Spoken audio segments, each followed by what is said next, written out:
Mr. President, we recently received news that Justice Anthony Kennedy will be retiring, leaving a vacancy on the nation's highest court.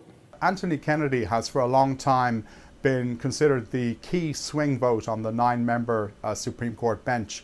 He's been instrumental in decisions on everything from gay rights and gun control to abortion rights and capital punishment. Now, last year when Donald Trump picked Neil Gorsuch for the Supreme Court, he was replacing Antonin Scalia, a very conservative judge who had passed away, with another conservative judge. So it was essentially like for like.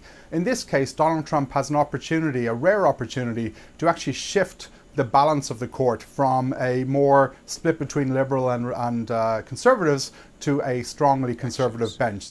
The Senate should reject anyone who will instinctively side with powerful special interests. The Democrats, in terms of what they can do in the Senate, really have no opportunity themselves to block whoever the nominee is going to be. The one thing they might be able to do, and this is a very big caveat, is if a more moderate Republican senator, someone like Susan Collins in Maine, which is not a heavily red or conservative state, if she decided she didn't like Donald Trump's nominee and wasn't going to vote for that person, then the Democrats might have a little bit of mileage. But it's going to be very interesting to see what this does for the midterms. The fact that Donald Trump has shown them that he can deliver conservative justices, and presumably twice by the time we have the election, should rally the conservative base.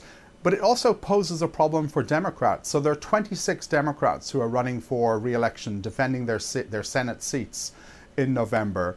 And 10 of those are from states that Donald Trump won in 2016. Now, on the one hand, these Democrats are going to come under huge pressure from their base to vote against any nominee that Donald Trump sends to the Senate. But they have to weigh the odds of, if they try and block Trump's nominee, what does that do to some of the Republicans who may not like the president but want a conservative justice on the Supreme Court?